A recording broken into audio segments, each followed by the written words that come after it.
Batata ba mama mutampa wa mwangana kinkala telangana pangala ya buza ye.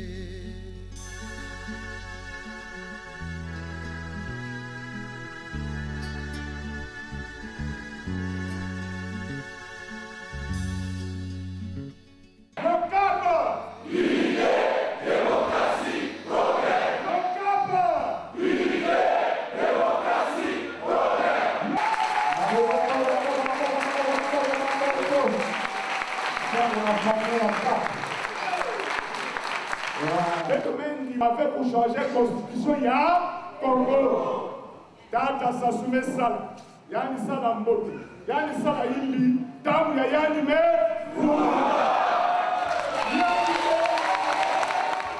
Ne pointez pas du doigt l'opposition qui ne possède ni armée, ni milice et qui est foncièrement pour la paix, mais regardez plutôt du côté de vos turiféraires et de vos faucons que vous avez essaimés ça et là.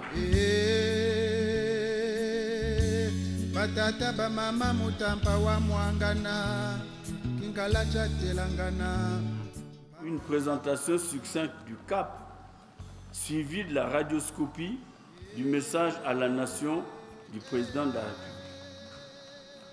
Le Congrès africain pour le progrès a pour devise unité, démocratie, progrès.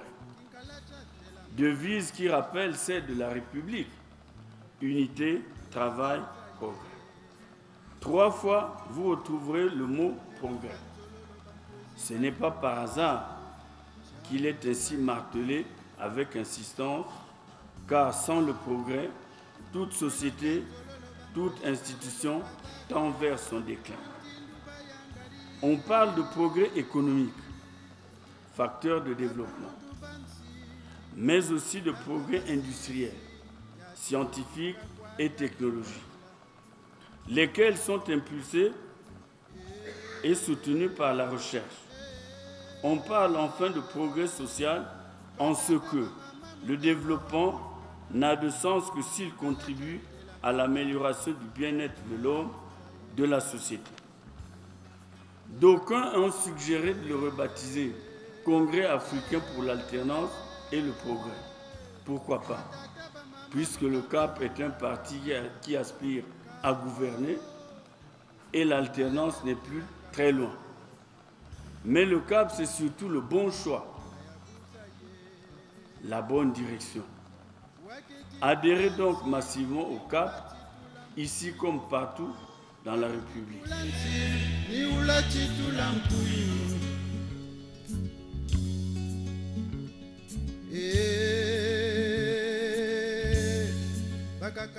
En ce jour solennel du 9 janvier 2015, jour mémorable qui consacre la sortie du Congrès africain pour le progrès, en sigle le CAP, dans le département du Niari, nous sommes très heureuses car nous étions jadis marginalisés, martyrisés et finalement résignés.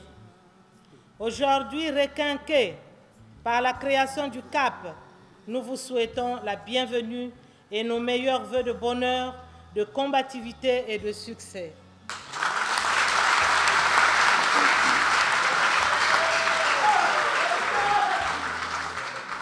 Camarades vice-présidents du CAP, camarades dirigeants du CAP, vous saviez très bien que dans notre système économique et social, la femme, mère des familles, socle de l'humanité, la femme qui donne la vie et perpétue l'espèce humaine, première éducatrice, gardienne de la morale et des valeurs traditionnelles, et surtout, moyen puissant de transmission pratique de la vérité et du bien.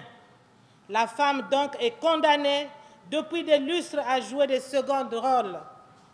Mieux, les femmes aux côtés des enfants sont les premières victimes des crises sociopolitiques que notre pays a connues.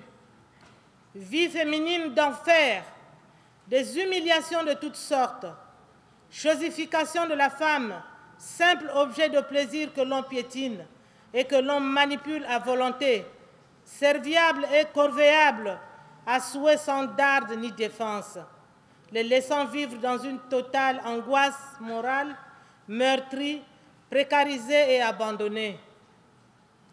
Les femmes sont donc victimes de lourdes pesanteurs héritées de nos sociétés traditionnelles.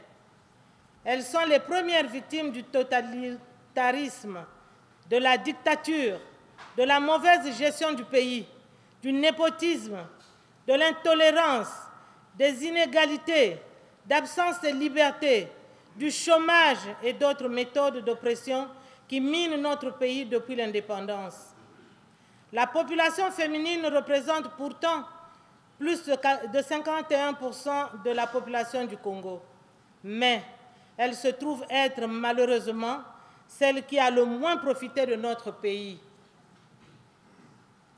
Camarades militantes du CAP, mes chères sœurs, je voulais simplement vous rappeler par ces évocations que les femmes comptent beaucoup dans la société, mais hélas, elles ne sont pas reconnues.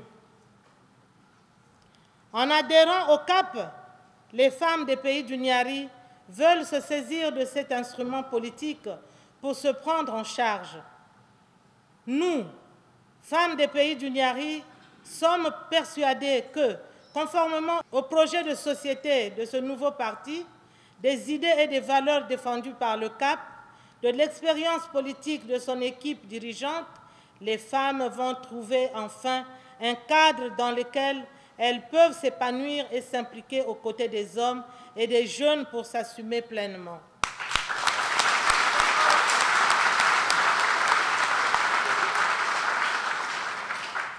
Alors nous, les femmes des pays du Niari, nous disons avec force et vigueur que le CAP n'a pas le droit d'échouer, car le CAP du progrès économique et social qu'il s'est donné pour le Congo permet à la femme congolaise de trouver toutes ses marques dans une société démocratique, libre et prospère. C'est seulement à ce prix que les femmes du Congo en particulier et celles de l'Afrique en général rentreront dans le cercle vertueux de l'affirmation de l'homme et que toute la société congolaise entrera elle-même dans la dynamique des sociétés modernes et civilisées. La femme du CAP des pays du Niari prennent l'engagement de s'assumer pleinement aux côtés des autres forces vives du parti pour apporter leur contribution au progrès économique et social du Congo. Nous devons nous prendre en charge, nous battre pour revendiquer et occuper la place qui est la nôtre, pour montrer par le travail que nous sommes dignes de mériter la confiance de la société tout entière. Mes chères dames, mes chères sœurs, cessons de pleurnicher, de nous soumettre servilement. Surtout, ne nous laissons plus abuser par des paroles mielleuses, démagogiques et des pseudo-promesses qui nous plongent dans une torpeur paralysante. Agissons et investissons toutes dans le CAP pour qu'ensemble nous puissions prendre notre destin en main pour le progrès économique et social du Congo. Pas de progrès économique et social dans l'implication entière et totale des femmes. Pas de société démocratique plus juste, plus solidaire, plus fraternelle, dans l'amour, le pardon, la paix véritable, sans l'implication entière et totale des femmes. Pas de réussite au CAP sans l'implication entière et totale des femmes. Femmes des pays du Niari, réveillons-nous et prenons conscience en jouant pleinement notre rôle pour que, vive le CAP, vive le Congo. Batata ba mama mutampa wa mwangana, kinkalatra telangana, pangala ya buza ye. Yani zonza na tata Mukwege, yake Kingala. Tata Mukwege banda candidat en 2009 na élection présidentielle. Et va éliminer la candidature de Tata Mukwege sans motif. Yani va animer ça 70 ans plus 42 jours. 70 ans plus 42 jours. Et la manima ya pour éliminer la candidature, quand on a le pouvoir à Brazzaville, Tata Mukwege n'a payé. Nani Kumakuna aussi. Oh, Tata Sassou aussi n'a payé, hein? Allez, putain. Tata Sassou, oh, Christophe, hein? Ah, monsieur le président. Mais ta candidature. Monsieur le Président, j'ai été retoqué par la Cour constitutionnelle parce que, bon, vous le vendez tout. Mais vous l'avez dit, oh, 70 ans plus qu'en des jours. Ah, il dit, mais là, oui, hein, tel est le caractère implacable de la loi.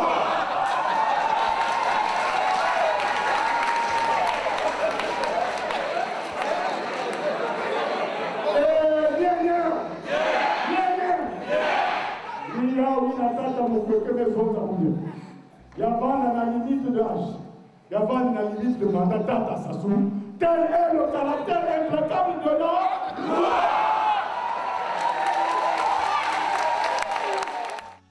S'il est vrai que la jeunesse présente une partie importante de la population active du Congo, il est aussi vrai que le chômage est le vécu quotidien de cette couche sociale la plus sensible de notre pays, qui ne sait plus à quel sein se vouer pour son avenir.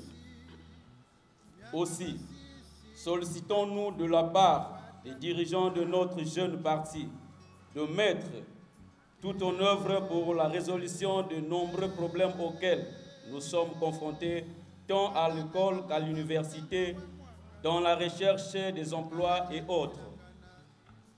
Camarades vice-présidents, mesdames, messieurs, la jeunesse du Niari s'engage à s'investir au Cap et à faire de cette jeune formation politique le premier parti de notre département.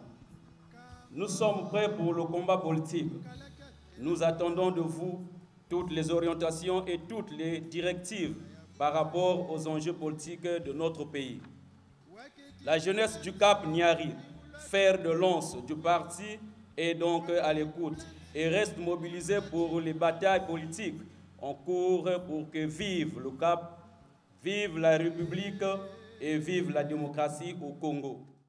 Je lance un vibrant appel à toutes et à tous ceux qui voudraient rejoindre le Cap de le faire sans hésiter, car appartenir au Cap, c'est recréer l'espoir au Congo. Le Cap, Yakenzila. Le Cap, Betukelanda, Betunyoseao. Le Cap, Betukekuma. Kukuma wapi, place inike détermination ya Beto, Baka pouvoir, na PCT. Bakakayula bayulaka, Udiamina ntangu, Nakuna kinanta. Aujourd'hui, nous voulions plutôt vous donner des informations sur la situation politique de notre pays au moment où nous réalisons la sortie officielle du Cap Adonisi, afin que les militants du Cap sachent quel est le combat auquel ils sont confrontés, auquel le Cap va être confronté d'ores et déjà, afin que les militants du Cap sachent quelle est la nature du combat auquel ils sont confrontés et quelle est la justesse de ce combat. C'est l'objet de l'exposé que je voudrais me permettre de faire le plus brièvement possible. D'abord, je voudrais faire un rappel pour évoquer ce qui s'est passé dans notre pays au cours de ces 3 dernières années, pour dire que la politique nationale de notre pays a été marquée. En 2012, vous le savez, nous avons eu des élections législatives en juillet 2012. Et vous savez que ces élections avaient été décriées. Des voix ont été entendues et l'on a dit que c'était là les élections de la honte. Et c'est ce qui a amené un certain nombre de partis de l'opposition, de manière presque spontanée, à se retrouver pour dénoncer ces élections-là. D'abord dire qu'on ne reconnaissait pas l'Assemblée nationale issue de ces élections, dénoncer la manière dont les élections ont été organisées, la manière dont les élections se sont déroulées et exiger la tenue des États généraux de la nation. Aujourd'hui, ce groupe de partis constitue ce que l'on appelle depuis un moment, depuis 2 ans, le collectif des partis de l'opposition signataires de la déclaration du 17 août 2012. Toujours en 2012, on peut retenir également le fait que ce collectif des partis de l'opposition a eu à adresser au président de la République une lettre ouverte par laquelle le collectif lui annonce, lui décrit la situation du pays et démontre que le Congo était un pays en crise, que nous vivions une crise multiforme, à la fois politique, économique, sociale et culturelle, et que cela nécessitait la convocation des États généraux de la nation. C'était le sens de la lettre ouverte qui avait été adressée en juillet, plutôt en octobre, au président de la République. En 2013, nous avons connu ce que nous avons appelé le méga-meeting, vous vous souvenez, le 9 mars 2013, organisé à Brazzaville par le collectif des partis de l'opposition. Ce meeting aura été un grand moment de la vie politique de notre pays parce qu'en fait, le pouvoir a essayé de faire de mains et de pieds pour empêcher la tenue de ce meeting. Mais ce meeting a bel et bien eu lieu et il a été d'un succès patent.